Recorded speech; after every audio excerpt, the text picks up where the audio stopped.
하나님 말씀 찾아서 함께 봉독하시겠습니다. 이사야서 5장을 보시겠습니다. 이사야서 5장 1절에서부터 먼저 7절까지 봉독하시겠습니다.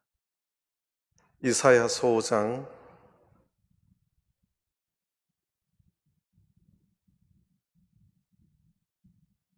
이사야서 5장 1절에서부터 7절까지 보시겠습니다. 이사야서 5장 1절 내가 나의 사랑하는 자를 위하여 노래하되 나의 사랑하는 자의 포도원을 노래하리라. 나의 사랑하는 자에게 포도원이 있으며 심히 기름진 산에로다. 땅을 파서 돌을 제하고 극상품 포도나무를 심었었도다. 그 중에 망대를 세웠고 그 안에 술틀을 팠었도다.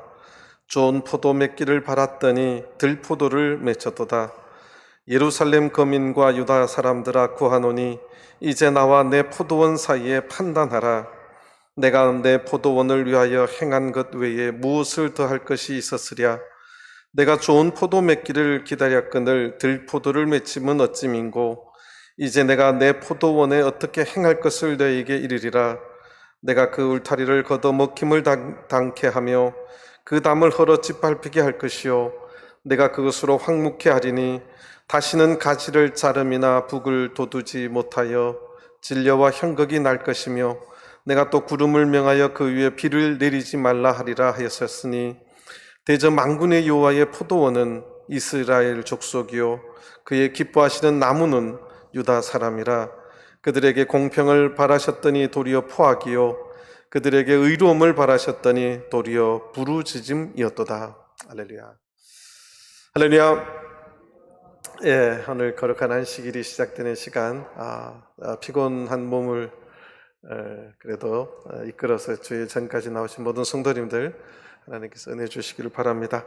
또 온라인으로 예배드리는 모든 성도님들 가정에도 하나님의 은혜가 함께 임하시게 되길 바랍니다. 우리가 이제 이사야서를 공부하기 시작하는데요. 이사야서는 내용이 굉장히 방대합니다. 그리고 내용이 처음부터 순서대로 이렇게 기록이 되면 얼마나 좋겠습니까? 이사야가 어렵다고 느껴지는 것은 맥락이 안 잡히고 왔다 갔다 하기 때문에 굉장히 어렵습니다. 그럼에도 불구하고 이사야서는 신약에 예수님께서도 많이 인용하셨고 바울 사도도 로마서에 여러 번 인용한 것이 이사야 말씀이고 또 새하늘과 새 땅이라는 주제는 또 계시록까지 연관이 되는 이사야서는 굉장히 많은 이슈를 담고 있고 복음의 내용을 담고 있습니다. 복된 소식, 좋은 소식에 관한 것도 이사야서에서 출발을 합니다. 그러니까 이런 이사야서에 나오는 그러한 개념들을 정확하게 이해하지 못하면 사실은 신약을 정확하게 이해하기가 그렇게 쉽지는 않습니다. 역으로 말하면 이사야서에 나오는 그 말씀의 내용을 정확하게 이해하면 신약의 내용을 정확하게 더 이해를 잘할 수 있습니다. 특별히 바울 사도의 그 로마서나 갈라디아서도 이사야서의 내용을 잘 알면은 그렇게 멀리 가지 않을 것입니다. 이사야서의 그 하나님의 예언의 말씀, 이사야를 통한 그 하나님의 계시의 말씀 속에 그러한 생각들, 사상들이 다 들어있기 때문에 그렇습니다. 우리가 지난 시간에 이사야 6장을 통해서 이사야 선지자의 소명의 출발의 그 메시지를 우리가 함께 나누었고 우시야 왕이 죽던 해에 그리고 1장에 이제 이사야서의 서론에 대해서 들었습니다. 근데 무엇을 말할까? 이사야 2장을 해야 되는데 이사야 2장의 말씀은 이게 또 이사야 이제 하나님께서 주신 그 이상인데 그러니까 맥락을 짚으면 제일 뒤에 있는 내용입니다. 그래서 이사야 2장 1절을 보면 아모스의 아들 이사야가 받은 바 유다와 예루살렘에 관한 말씀이라 말이래 여호와의 전에 산이 모든 산 꼭대기에 굳게 설 것이요. 이것이 이제 이사야 60장에도 나오고 미가서에도 나오는 말씀인데 이게 맥락으로 보면 저 뒤에 가야 될 내용이에요. 그래서 순서가 아니기 때문에 순서대로 좀 짚어서 가기를 원합니다. 그래서 순서대로 본다면 이제 5장에 굉장히 5장이 유명한 말씀이고 우리가 설교도 많이 들었던 말씀인데 이게 보통 이제 포도원의 노래라고 하는 내용입니다. 포도원의 노래다. 그런데 이사야서가 방대하면서 항상 이렇게 대조를 해놓습니다. 대조를 해놓는데 이사야서의 포도원의 노래가 두 군데 있습니다. 이 5장에 있고 27장에 또 포도원의 노래가 또 하나 있습니다. 그래서 이걸 꼭 기억을 하셔야 됩니다. 이사야서의 포도원의 노래가 두 개 있는데 이사야 27장의 2절부터 나오는 그날에 너희는 아름다운 포도원을 두고 노래를 부를지어다. 나 여호와는 포도원지기가 되며, 이게 요한복음 15장 1절의 모티브가 되는 그런 말씀인데 여기는 그 포도원의 새 노래다 이렇게 보통 명칭을 짓고, 이 내용은 5장의 내용하고 정반대입니다. 5장은 심판의 내용이고 또 27장은 굉장히 그 복된 내용이고 마지막에 하나님의 그 어떻게 보면 복음의 내용이라고 해야 되겠죠. 복된 내용입니다. 어쨌든 이제 이거를 또 하려고 하다가 또 우리가 꼭 기억해야 될 그 이사야의 모든 내용은 시로 적혀 있습니다. 시를 산문으로 번역한다는 것, 시를 번역하는 것이 쉽지가 않습니다. 근데 한국 성경은 다 산문으로 번역이 되어 있는데 또 이 이사야서 안에는 시가 아니라 산문으로 적힌 데가 또 두 군데 있어요.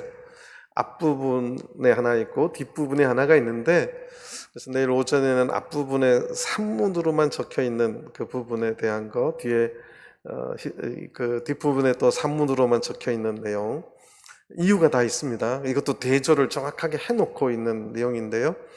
그래서 먼저 이제 밑 배경이 되고 출발이 되는 내용부터 좀 다루기를 원합니다.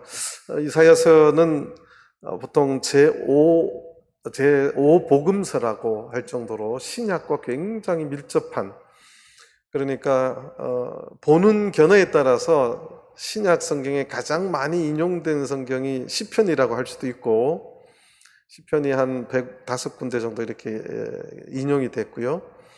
이사야서가 이사야서 글이다 뭐 이렇게 하면은 시편보다 많지는 않은데, 직감적으로 이사야에 나온 글을 인용한 걸 하면 한 250군데 된다 이렇게 봅니다.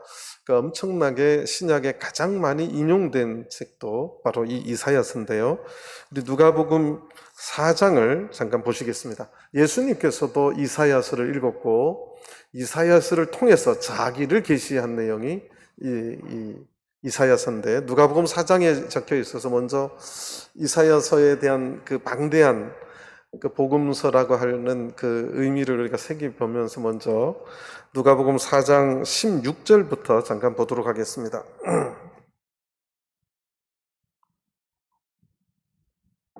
누가복음 4장 16절, 예수께서 그 자라나신 곳 나사렛에 이르사 안식일에 자기 규례대로 회당에 들어가서 성경을 읽으려고 서심해, 예수님께서 자기가 자라나신 곳 나사렛에 가서 안식일 날 회당에 들어가서 성경을 읽으시기 위해서 피셨는데, 그게 이제 17절에 보면 이사야의 글, 이사야서입니다.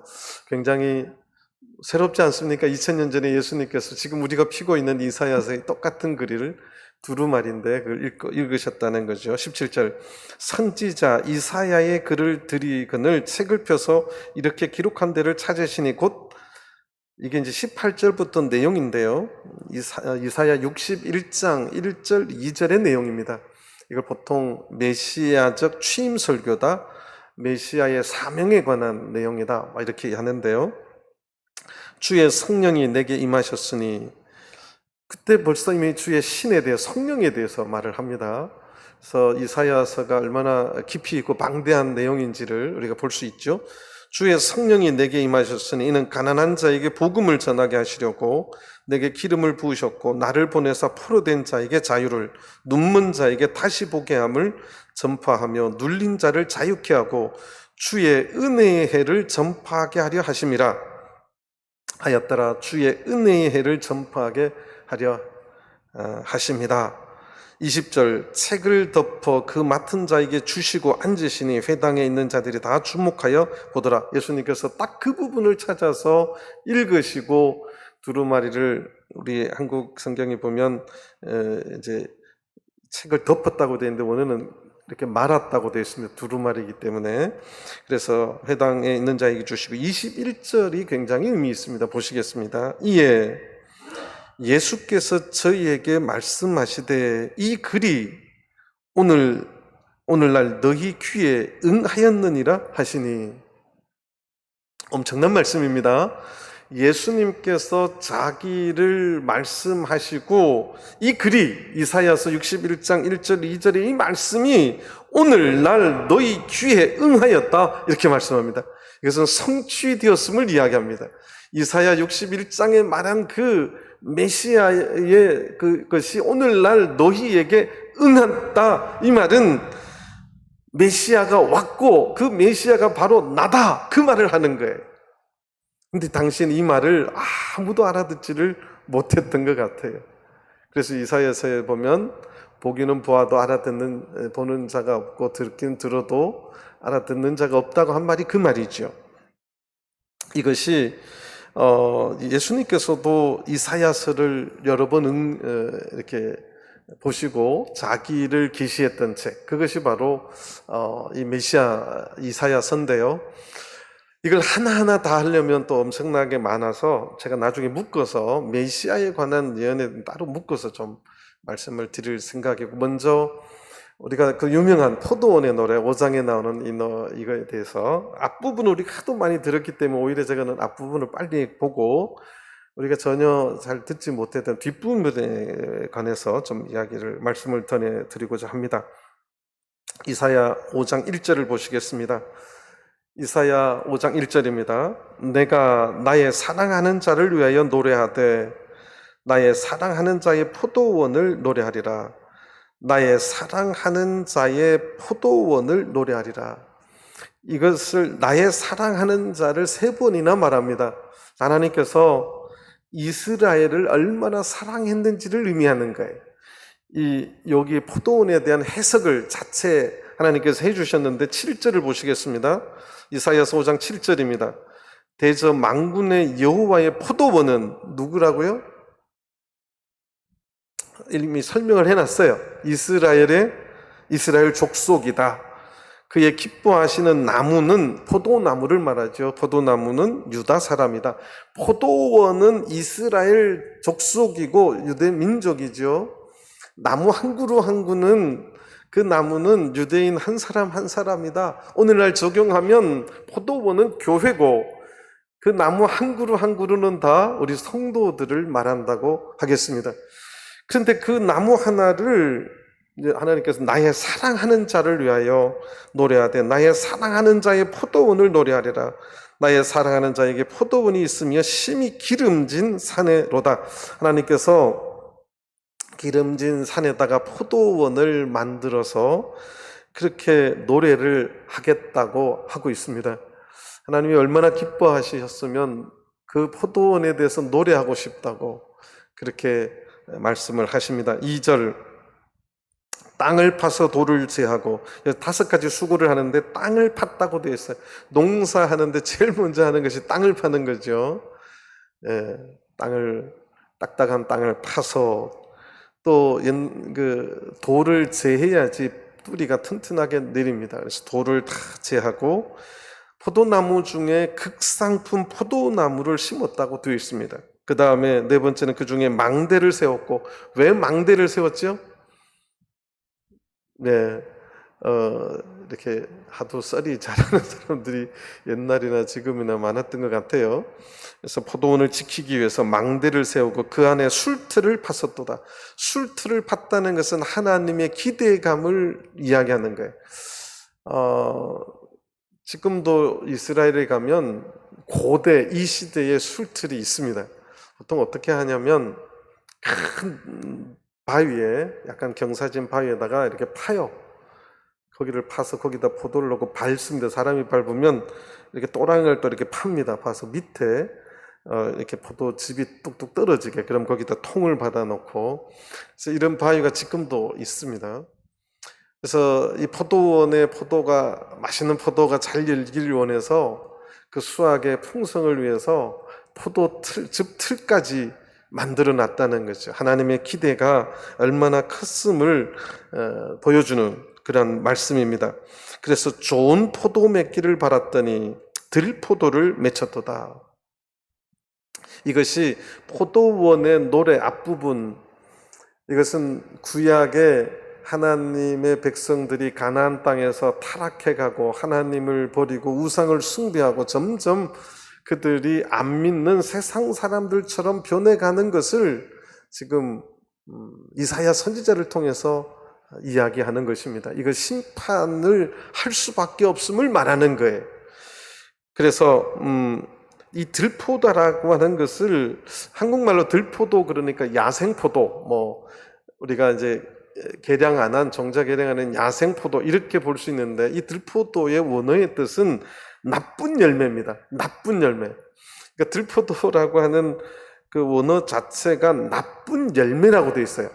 들포도가 아니라 나쁜 열매라고 되어 있어요. 하나님께서는 극상품 포도나무를 심어서 포도 열매가 좋은 열매를 맺기를 원했는데 포도도 아니고 나쁜 열매가 맺혔다는 거지요. 이것이 오늘 말씀입니다. 그래서 3절에 보면 하나님께서 예루살렘 거민과 유다 사람들아 구하노니 이제 나와서 내 포도원 사이에 판단하라. 이것이 우리가 1장에서 봤을 때 하나님께서 재판을 선언하고 많은 사람들 앞에서 재판을 하는 그러한 용어입니다. 판단하라. 그러시면서 하는 말이 4절에 내가 내 포도원을 위하여 행한 것 외에 무엇을 더할 것이 있었으랴. 하나님께서 예루살렘 거민과 유다 사람들에게 다 나와서 내가 너희들에게 이거보다 더 잘하고 잘해줄 것이 무엇이 있었으랴. 너네들이 증거해라. 재판하자는 거지요. 하나님께서는 내 포도원을 위해서 행한 것 외에 무엇을 더할 것이 있었으랴. 더 이상 잘해줄 수 없을 정도로 그 포도원을 위해서 최선을 다해서 열심을 하고 아끼고 사랑했음을 지금 표현하는 것이 1절부터 3절입니다. 내가 좋은 포도 맺기를 기다렸거늘. 이 기다렸다는 말, 이게 하나님의 기대이지요. 하나님께서는 지금도 기대하고 계십니다. 하나님께서는 지금도 하나님의 성도들이 좋은 열매 맺기를 지금도 기다리고 계시고 지금도 기대하고 있다는 사실입니다. 하나님께서 기다렸다는 말, 저는 이 말이 참 마음에 뭉클해지게 다가와요. 하나님께서는 이 땅에 있는 모든 성도들이 하나님 앞에 좋은 열매를 하나님이 기대하시는, 하나님께서 기뻐하시는 그 열매를 맺히시기를 기다리고 있다는 사실입니다. 그런데 들포도를 맺히면 어찌민고 나쁜 열매를 맺히면 어찌민고 그렇게 말합니다. 하나님은 왜 그렇게 기대하셨을까요? 여기에 보면 3절에 뒤에 보면 내 포도원 사이에 판단하라. 4절 내 포도원을, 5절에 이제 내가 내 포도원에, 하나님께서는 이 포도원을 누구의 포도원이라고 말하느냐 하면 내 포도원이라고 말씀하십니다.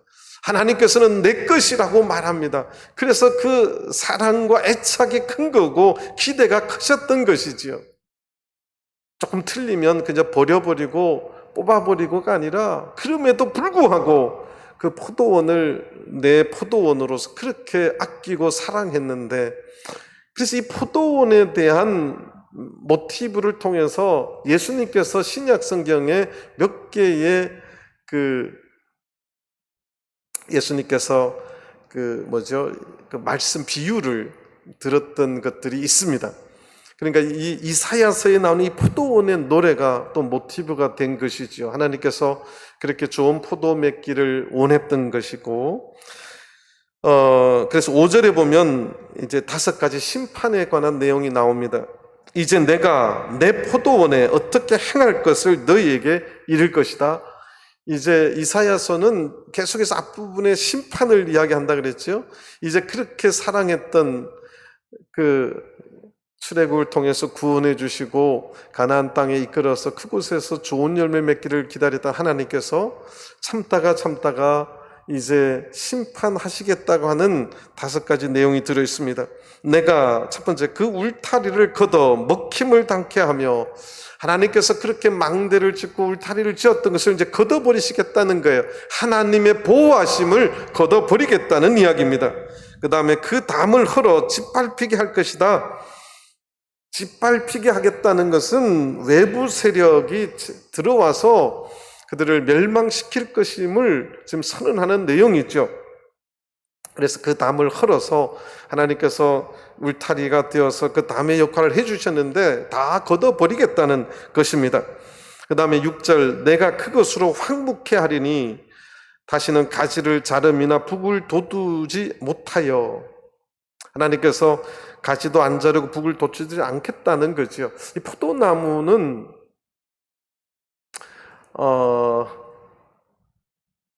제가 어제 신방 갔을 때 그 가나안 땅에 지금도 이스라엘에 가면요, 포도 한 송이가 가나안 정탐꾼들이 둘이 맺다고 하는 그 정도의 포도가 지금도 이스라엘에 맺힙니다. 참 신기하죠. 어마어마합니다. 사람 키만 왔습니다, 한 송이가. 그런데 그 가지를 자르고 북을 돋워야 그렇게 풍성하게 맺히는 거죠. 그런데 그렇게 하지 않겠다는 거예요. 이제 하나님께서 포기하셨다는 거죠. 그들에서 멸망시키고 짓밟히게 해서 황무하게 해버리겠다, 그렇게 말씀하십니다.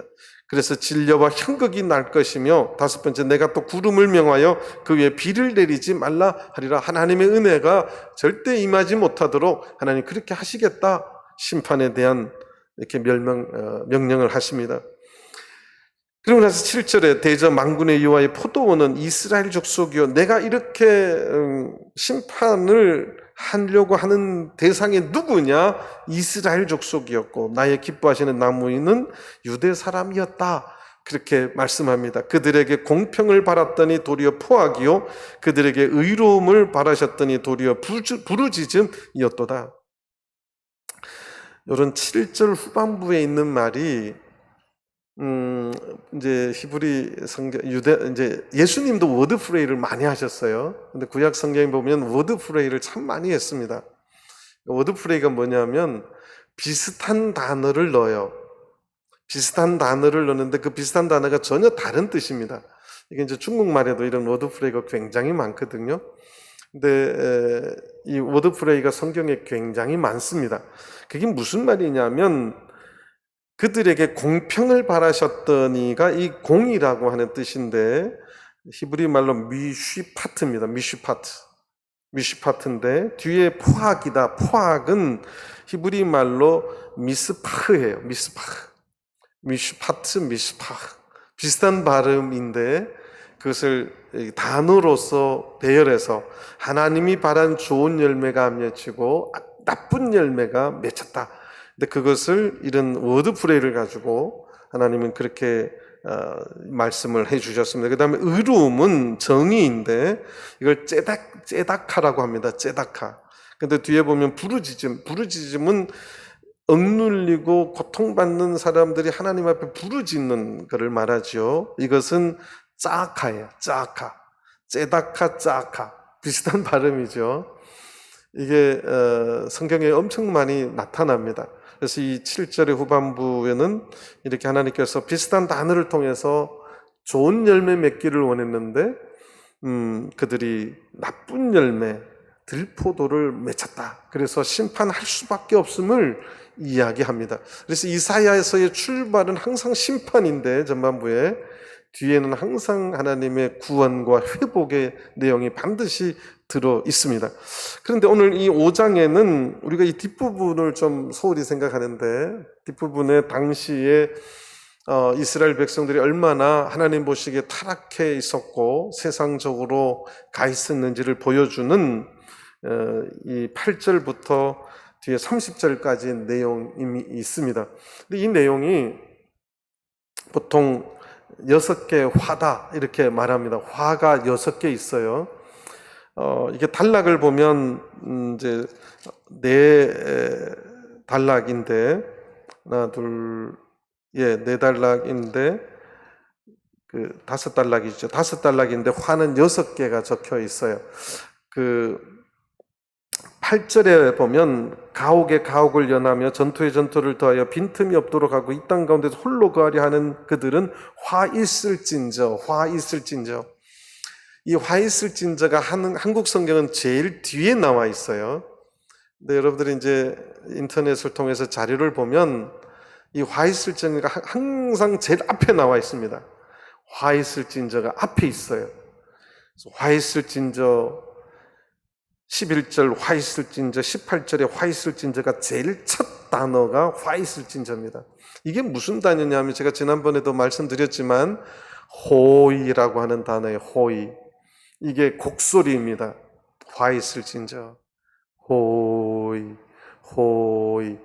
이사야서도 영광스러운 하나님을 보고 내가 이제 죽게 되었도다.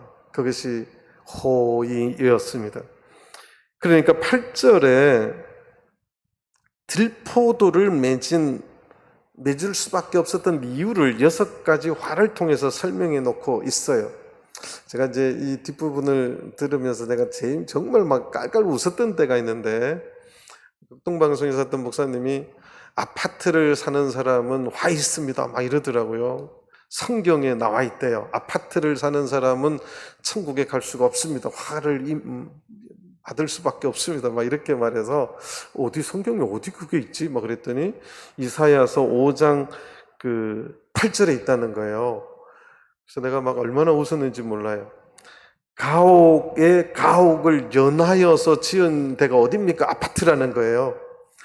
가옥에 가옥을 연하여 지은 게 어디예요? 아파트잖아요.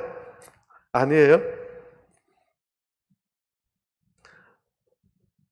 가옥이 뭔지 모르세요? 집을 말하잖아요. 집이 연하여 지어진 집이 아파트인데, 그래서 화가 있다는 거예요. 근데 이거는 정말 먼저 성경을 해석하기 위해서는 당시의 이스라엘 백성들의 머릿속에는 아파트라는 구조가 전혀 없습니다. 여기서 연한다는 말은 유대인들이 집 지을 때 어떻게 짓냐 하면, 지금도 여러분들이 가버나움이나 옛날 이 히브리 유적터에 가면 집을 어떻게 짓냐면 돌로 짓는데, 이제 돌로 이렇게 먼저 지어요. 그 옆에 아들 집, 여기 또 아들 집, 그 아들이 작게 놓으면 또 그 옆에 집, 이렇게 집을 계속 지어서 이렇게 그렇게 집을 만듭니다. 사진을 보여드리면 더 좋을 텐데, 위로 짓는 게 아니고 이렇게 옆으로 짓는데요. 이렇게 짓는 것을 가지고 하나님 말씀하시는 게 아니에요. 또 땅도 전토에 전토를 더하여 빈틈이 없도록 그렇게 모든 땅을 차지하는 것. 그런데 뒤에 이제 이 뜻이 무엇인지를 설명합니다. 이 땅 가운데 홀로 거하려 하는 그들은, 그러니까 탐욕을 말합니다. 탐욕. 집이라고 하는 것은 내가 거할 수 있으면 감사하는 거지요. 그런데 가난한 사람은 집 한 채도 없게 나 혼자 이 땅에 나 혼자만 살 거야. 다른 사람이 집이 있든 없든 모든 집을 다 내가 하려고 하는 것이고, 이 땅에 있는 땅을 다 내가 하려고 하는 것, 이것은 탐욕을 말합니다. 당시에 이스라엘도 빈부격차가 심해지기 시작했어요. 그래서 부자들은 집을 연하에서 계속 확장하고 사들였어요. 땅도 계속해서 사들였어요. 그러니까 가난한 자들은 집도 없고 땅도 없게 되었던 것이죠. 하나님께서 가나안 땅에 그들의 땅을 분배하고 이것을 하나님께서는 다른 사람에게 넘기지 못하고 그들의 하나님께서 나눠주신 그 땅에서 영원히 행복하게 살기를 원하셨어요. 그런데 인간의 이 욕망이, 탐욕이 하나님의 질서를 무너뜨리고 있었던 것이죠. 그래서 하나님께서 당시에 남유다에게 가장 먼저 화 있다고 하는 것은 이런 탐욕스러운, 우리 한국도 옛날에 비슷비슷하게 못 살 때는 집 두 채 있는 사람 별로 없었어요. 제 기억에 동네에서 아무리 잘 살아도 집 한 채밖에 없었어요. 그런데 요새는 얼마나 많은 사람들이 지금 최근에 뉴스된 것도 마찬가지죠. 뭐 대장동 집 한 채 있는 사람들이 그런 거 하는 거 아니에요. 몇 채씩 있는 사람들이 새로운 곳에 개발해서 탐욕을 말하지요. 그래서 9절 만군의 여호와께서 내 귀에 말씀하시되 정령이 허다한 가옥이 황폐하리니 크고 아름다울지라도 그할 자가 없을 것이다. 하나님 그렇게 심판하시겠다. 그렇게 말씀하십니다. 그 다음에 10절에 보면 열을 가리 포도원에 땅을 막 열을 가리 포도원이 뭐냐면 하루 가는 이제 우리는 포도원을 옛날에 사람들은 논농사는 마지기로 계산했고 밭은 뭐 어떻게 계산했지 똑같이 마지기로 했나요? 그런데 이브리 사람들은 내가 가는 노동 하루를 얼마나 땅을 가는 양이 이제 하루가리, 이틀가리, 3일가리 이렇게 됐어요. 열을 가리면 열흘 동안 갈아야 될 엄청난 넓은 토지죠. 열을 가리 포도원에 겨우 포도 한 바트가 나겠고 한 바트는 22리터입니다. 그러니까 이게 지금 비유가 10분의 1밖에 안 되는 비유인데요. 소득이 굉장히 적어질 것임을 이야기하죠. 한 호멜 지기에는 간신히 한 에바가 나리라 하시도다. 한 호멜은 10에바입니다. 그게 10분의 1이죠. 11절 두 번째 화가 하나님이 선언하셨습니다. 두 번째 화는 11절 이것도 호의가 제일 먼저 기록되어 있어요. 화 있을진저. 그리고 나서 아침에 일찍 일어나 독주를 따라가며 밤이 깊도록 머물러 포도주에 취하는 그들을. 이것은 방탄과 쾌락을 이야기합니다. 당시에 하나님을 믿는 백성들이 세상 사람들하고 똑같이 방탕과 쾌락을 쫓아가는, 우리가 적어도 안식일을 지키는 날은 쾌락과 방탕을 쫓는 게 아니라 우리의 마음과 몸이 거룩한 안식일을 기억하여 지키는 것, 이것이 중요한데 당시 유대인들이 부유하게 살아가기 시작하니까 쾌락을 쫓아가기 시작한 거예요. 사실은 우리 한국의 문화가 이렇게 발달된 것은요, 먹고 살기 좋아서 그래요. 여러분들 가난한 나라 가보십시오. 노래하고 춤출 그럴 시간이 어디 있어요? 아프리카 애들 하루 먹고 사는 게 힘든데 언제 춤 연습합니까? 말이 안 되는 이야기죠. 그래서 이 하나님께서 두 번째 이 사랑하는 포도원이 어떻게 들포도를 맺었는지, 나쁜 열매를 맺었는지 두 번째 이유를 화로 말씀하시면서 당시 사회의 방탕과 쾌락을 쫓는, 오늘날 하나님 믿는 사람들이 방탕과 쾌락을 쫓으면 그렇게 하나님의 진노, 심판, 멸망이 임할 것을 하나님 말씀하고 계시는 것입니다. 그래서 12절에 보면 그들이 연회에는 수금과 비파와 소고와 저와 포도주를 갖추었어도 여호와의 행하심을 관심치 아니하며 그의 손으로 하신 일을 생각지 아니하는도다. 그래서 이 쾌락을 쫓고 방탕을 쫓는 자들의 그 결과를 하나님 길게 설명해 주셨어요. 13절부터 17절까지 내용인데요. 이러므로 나의 백성이 무지함을 인하여 사로잡힐 것이요 그 귀한 자는 줄일 것이요 무리는 목마를 것이며 14절 음부가 그 욕망을 크게 내어 한량없이 그 입을 벌린즉 그들의 호화로움과 그들의 많은 무리와 그들의 떠드는 것과 그 중에서 연락하는 자가 거기 빠질 것이다.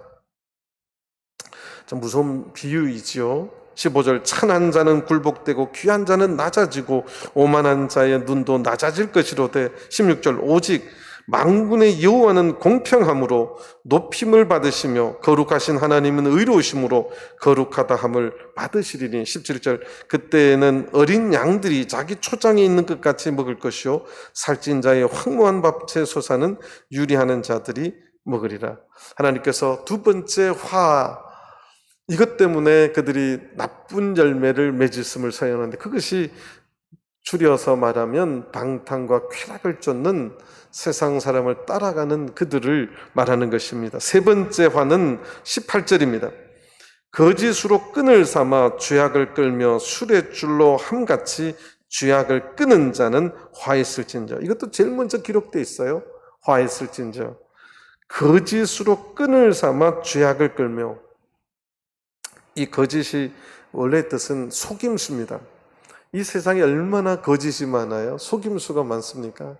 남을 속이기 위해서, 하나님의 백성들이 남을 속이기 위해서, 근데 왜 속이냐면 악한 짓을 하기 위해서 속이는 거죠. 악한 짓을 하기 위해서 거짓을 말하는 것입니다. 그러니까 이 죄악이라고 하는 이것을 끄는 것이 뭐냐면 거짓이에요.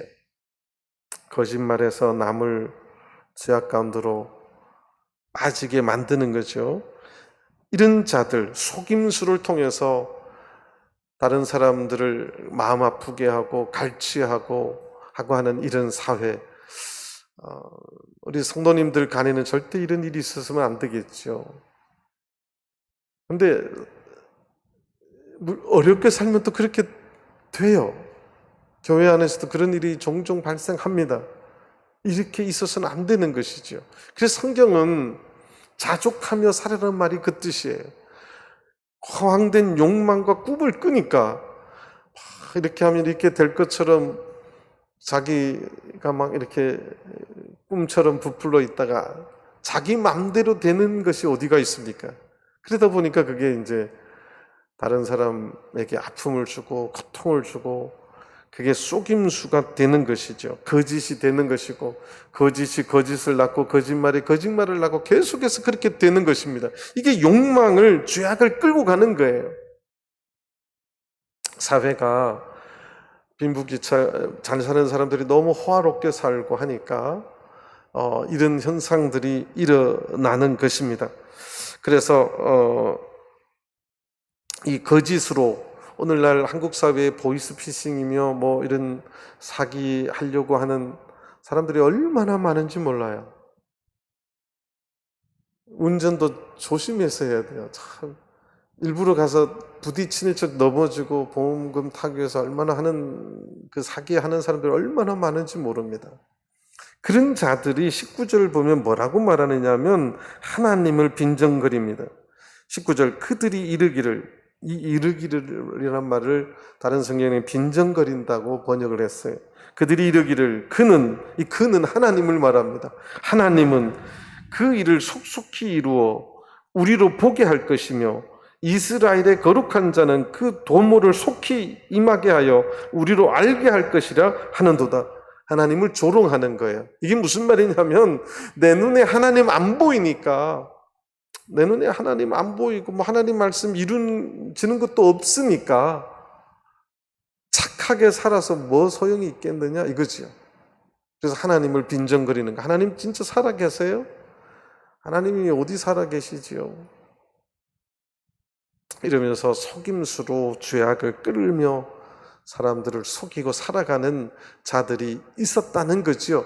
그래서 들포도가 맺혀지고 하나님의 심판이 임함을 선언하는 것입니다. 20절에 보면 네 번째 화가 나옵니다. 이것도 제일 먼저 기록되어 있어요. 화 있을진저 하고 나서 악을 선하다 하며 선을 악하다 하며 흑암으로 광명을 삼으며 광명으로 흑암을 삼으며 쓴 것으로 단 것을 삼으며 단 것으로 쓴 것을 삼는 그들은 화 있을진저. 제가 목회하면서 전주에서는 제가 그런 분들 많이 못 봤는데 서울에 가면요 안티크리스천들이라고 교회를 의도적으로 찾아와서요 아주 성경 말씀에 이상한 것들을 어디서 질문을 합니다. 질문을 해서 막 골탕을 먹이려고. 그리고 그들이 말하는 것을 보면요 같이 전도 현상이라고 그러는데 무엇이 참인지 헷갈리게 만들어요. 요즘 인터넷에서 청년들을 이렇게 하는 것들을 보면요 이 시대가 무엇이 참이고 무엇이 진리이고 무엇이 의로운 것인지 다 뒤집어져 있습니다. 그런 청년들, 그런 사람들은 아무리 말해도 안 들어가요. 귀에 이게 말이 안 들어가요. 그냥 그대로 사는 거예요. 제 어릴 때만 해도 사람은 이렇게 사는 거야, 착하게 사는 거야, 뭐 성경 말씀에도 이제 이런 교훈들로 설교를 많이 들어서 하나님 믿는 백성을 착하게 살아야 된다. 그럼 그렇게 아멘하고 그렇게 살려고 노력했는데 요새 그렇게 설교하면 젊은 애들한테 이상한 말 듣습니다. 요새는 동성연애 하는 게 마치 정상 같아요. 이런 것들이에요. 무엇이 하나님의 뜻이 분명히 있는데 하나님의 말씀을 왜곡하는 거죠. 가치, 절대 가치, 하나님이 기뻐하시는 가치가 완전히 사라졌어요. 완전히 사라졌어요. 모교에 있을 때 굉장히 똑똑하신 분입니다. 공부도 많이 하신 분이고,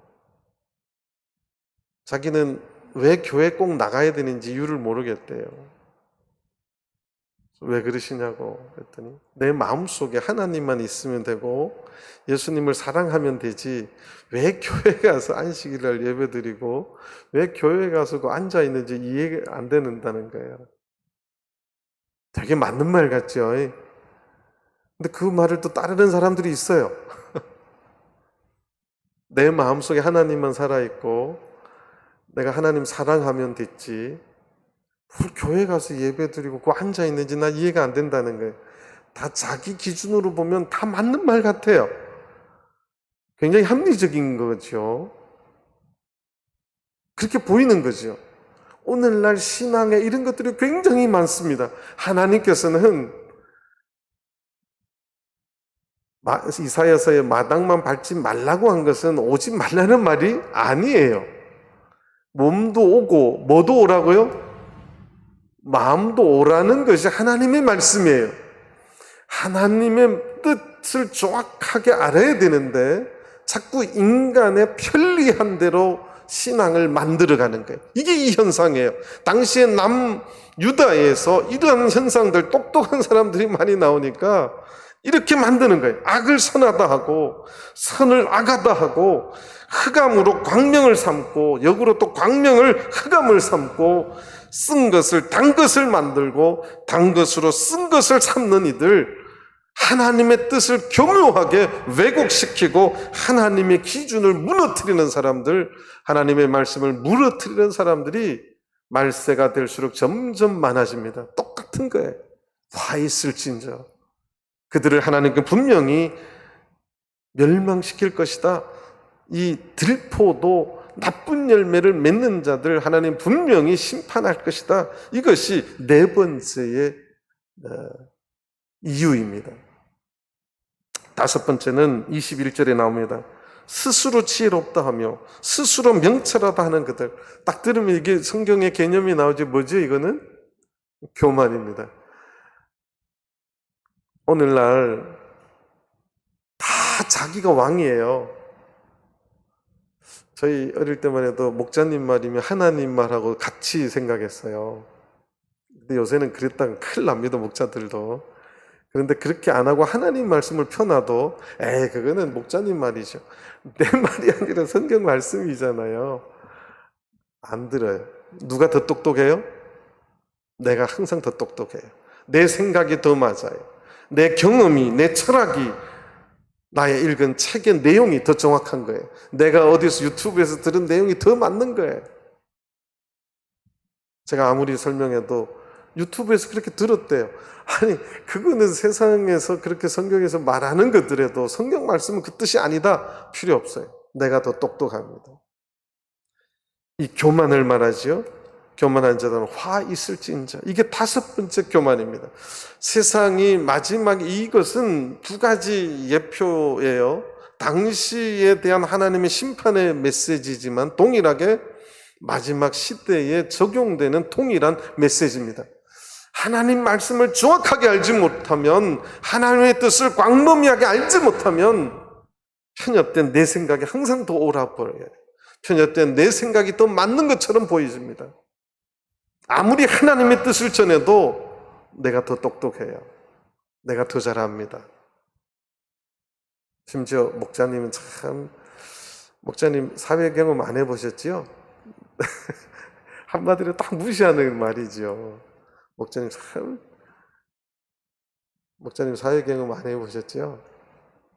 사회 경험을 해보시면 그런 말 못 하십니다. 하나님의 말씀을 사회 경험을 해야지 마치 다 이해하는 것처럼 오히려 죄악된 곳에 세상에 더 때묻은 생각을 가지고 하나님 말씀을 아주 비하하는 시대가 지금의 시대입니다. 세상에 더 때묻은 내가 하나님의 성결한 말씀을 아주 우습게 보는 시대가 지금의 시대고 마지막 시대에 화를 입는 자들의 시대라는 사실입니다. 하나님의 말씀은 순수해야 됩니다. 하나님의 말씀은 교만한 자들이 절대 받아낼 수도 없고 하나님 그들을 물리친다고 말씀하셨습니다. 하나님 앞에 겸손한 자에게 화는 임하지 않습니다. 저는 우리 전주교회 모든 성도님들이 하나님 앞에 겸손하시기를 간절히 바랍니다. 내가 아무리 똑똑하고 내가 아무리 잘났어도 하나님 말씀 앞에 무릎 꿇고 그 말씀 앞에 아멘 하시는 성도가 지혜로운 성도입니다. 이것이 포도원의 노래의 6개 화 중에 5번째 화입니다. 마지막 시대가 이러한 시대가 올 것임을 동일하게 말씀하는 것입니다. 6번째입니다. 22절입니다. 포도주를 마시기 용감하며 독주를 빚기 유력한 그들은 화 있을진저 그들은 뇌물로 인하여 악인을 의롭다 하고 의인에게 그 의를 빼앗는도다. 자, 마치 22절만 읽으면 앞에 그 두 번째 방탕과 쾌락에 쫓는 자들을 말하는 것 같은데 23절에 보면 그들은 뇌물이라고 하는 단어가 나옵니다. 이 뇌물, 하나님께서는 사회 질서가 하나님의 질서대로 그렇게 흘러가기를 원하세요. 그런데 그것을 왜곡시키고 잘못 보게 하는 것이 뇌물이에요. 그래서 오늘날 사회가 그런 곳 아닙니까?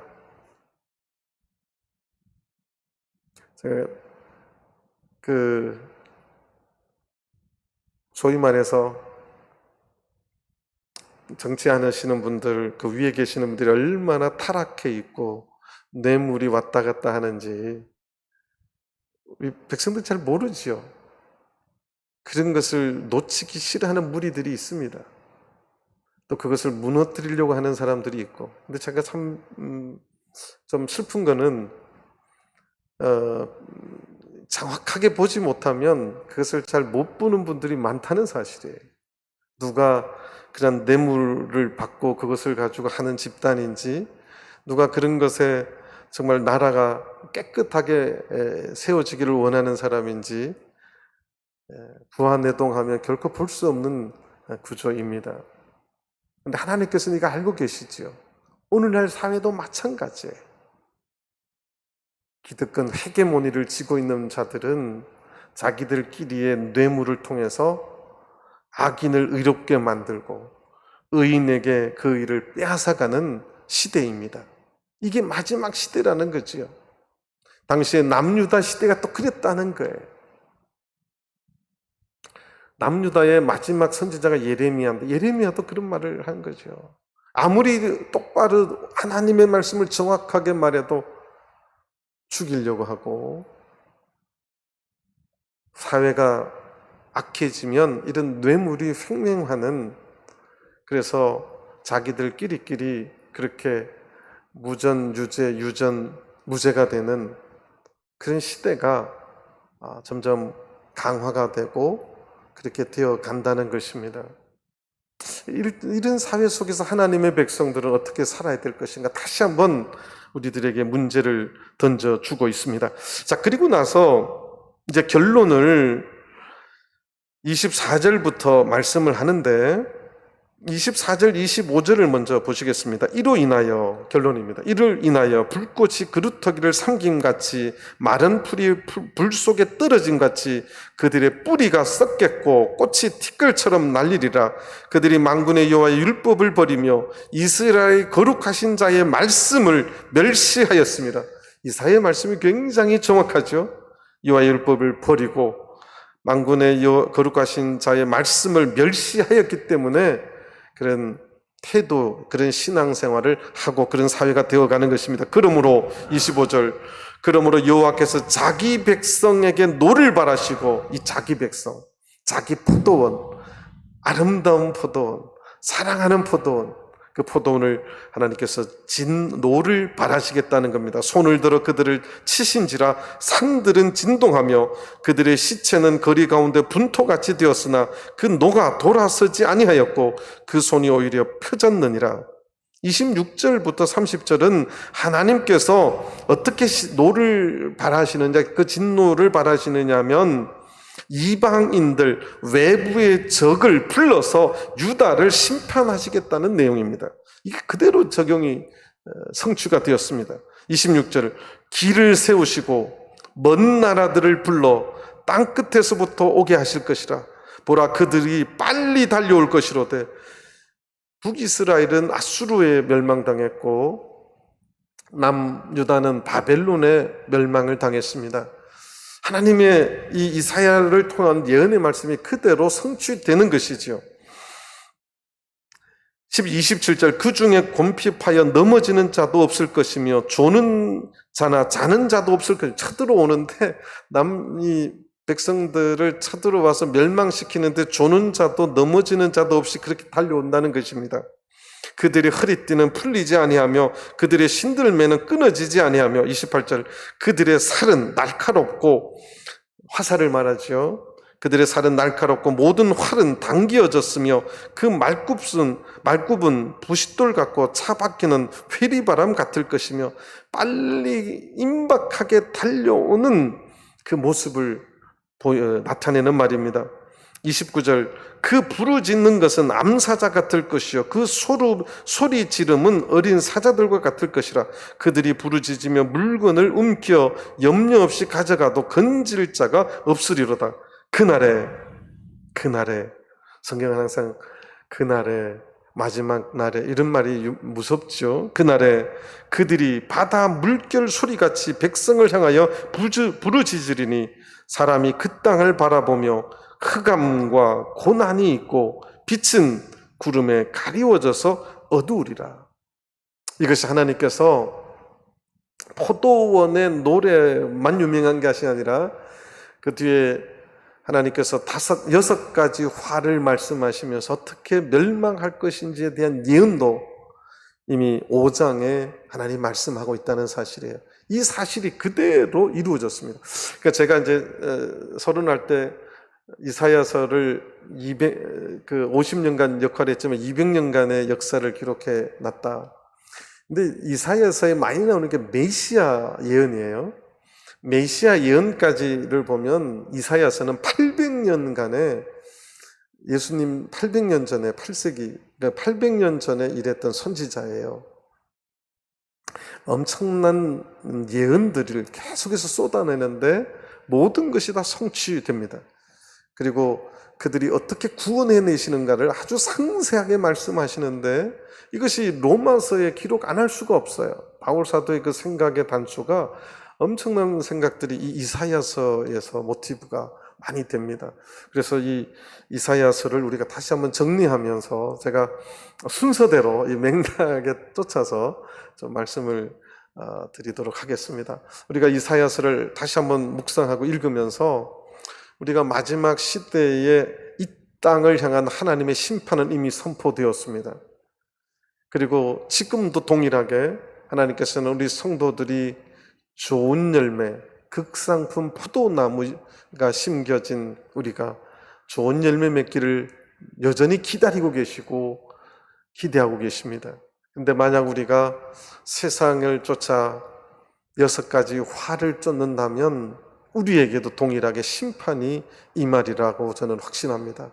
우리가 다시 한번 이사야서를 읽으며 우리가 어떤 신앙생활을 해야 될지를 다시 한번 마음가짐을 바로잡는 우리 전주교회 모든 성도님들이 다 되시기를 간절히 바랍니다. 다 같이 묵도하시겠습니다.